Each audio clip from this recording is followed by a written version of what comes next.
I am Reed, just a normal 27-year-old guy talking about building wealth and getting your life together in your 20s. So, inflation, it is back again. Like that annoying relative who shows up uninvited and eats all your snacks. The latest report, headline CPI, a nice fat 4.2%. That is the highest we've seen in 3 years, since April of 2023. Just in case you are keeping score, and this little gem drops days before the Federal Reserve, our esteemed monetary overlords decide what to do with interest rates for months. Most investors, myself included, were convinced the Fed would be lowering rates, making money cheaper, a little financial happy hour for everyone. But now, the conversation. It is shifted because if inflation keeps climbing, and it is, then interest rates could stay higher for much, much longer than anyone expected. So let us unpack what this inflation report really means for your hard-earned cash and why most people are completely missing the point. First, the numbers, the Consumer Price Index, or CPI, that is the headline number. It went up 0.5% in May. Now, that might not sound like a lot, but remember, that is just 1 month over the last 12 months. Headline CPI inflation is at 4.2%. That is the big, scary number everyone has fixated on. But the headline CPI, it is like reading only the first page of a novel. It tells you part of the story, but not the whole truth. The number economists and even the Fed pay closer attention to is core CPI. Core CPI inflation strips out food and energy because those categories, they like wild teenagers, constantly fluctuating, incredibly volatile as we seeing with energy right now. Core CPI inflation increased by 0.2% in May.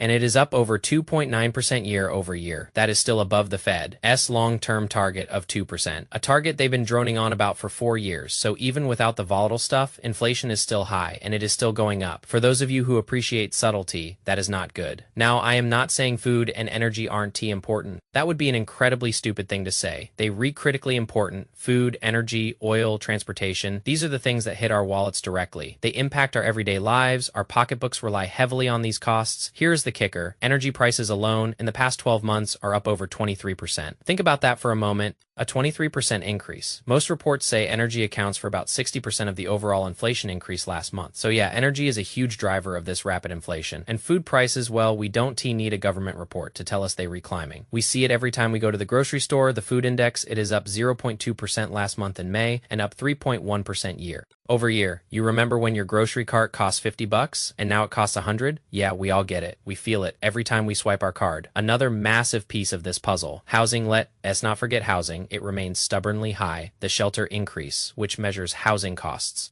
was up 0.3% last month and 3.4% year over year for most families. Housing is the biggest monthly expense, so when shelter costs go up, everyone's wallet feels the squeeze. It is not rocket science. It is just basic math. Now, why does the stock market, and by extension your investment portfolio, care about this inflation report? It doesn't just affect your groceries or gas. It affects interest rates on loans. It impacts stock valuations. It influences bond yields, and it reverberates through the entire broader economy. This stuff has a ripple effect on every single dollar you possess. For most of the past year, investors, including yours truly, were expecting the Fed funds rate to come down. We thought the Fed would lower interest rates, making borrowing cheaper. Lower rates usually incentivize people to borrow, which often has a ripple effect on housing. Mortgage rates tend to follow suit. They retied to the 10-year Treasury, but they generally move with broader interest rate trends. And stock values are also affected, but here is the deal. We haven't seen this in years. When inflation starts moving higher and higher, it completely changes the narrative from just a few months ago. Because now inflation is going in the opposite direction, it is going up. And that means the Fed has far less flexibility to lower rates. When the Fed makes money cheaper to borrow, people spend more, and increased spending is inflationary. Demand goes up, and prices follow suit.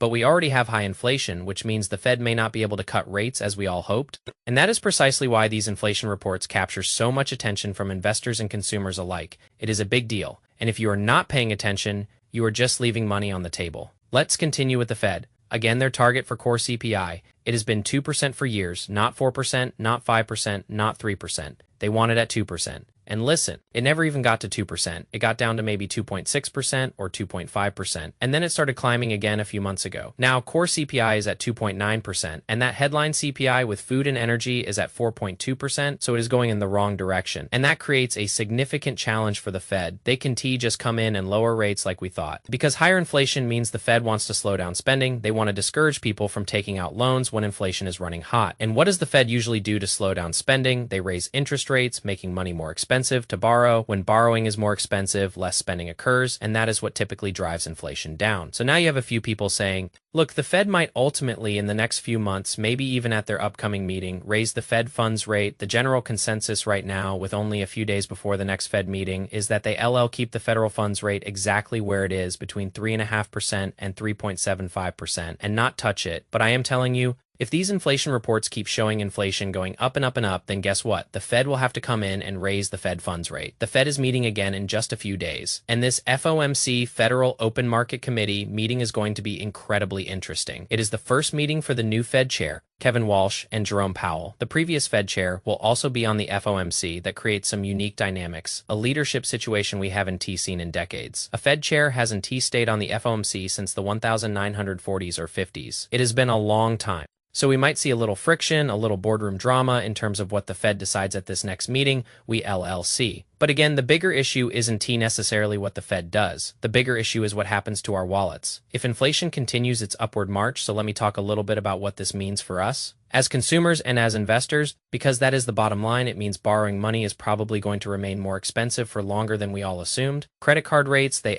stay high, car loan rates also high, and mortgage rates, while not directly tied to the Fed funds rate, expect those mortgage rates to also stay higher for longer. Now, let us look at the flip side. When the Fed funds rate stays higher for longer, if you are a saver, you might actually benefit. Why? Because the rate on your high-yield savings account will remain higher for longer. The rates you are getting on CDs and money market accounts, those rates will also stay higher for longer, so there is that tiny silver lining for the disciplined saver. But again, I don't want you to focus on what the Fed might do. We don't know what the Fed is going to do. And guess what? We don't control the Fed. We don't control inflation. You can control energy prices. You can control what is happening with oil and gas in the Middle East. We can control any of that. We have zero influence, but what we can control, what you can control are your financial habits. You can control your spending. You can control getting out of bad debt. If you have any bad debt, those are things you have absolute control over. You can also control whether you are consistently investing for your future through simply dollar cost averaging. Continuing to invest no matter what chaos is unfolding around you, not panicking, just keep going. It is boring, it is repetitive, it is not sexy, but it works. It is the ultimate hack for financial freedom. The next inflation report is coming out on the 14th of July in about 3 weeks or so. At that point, we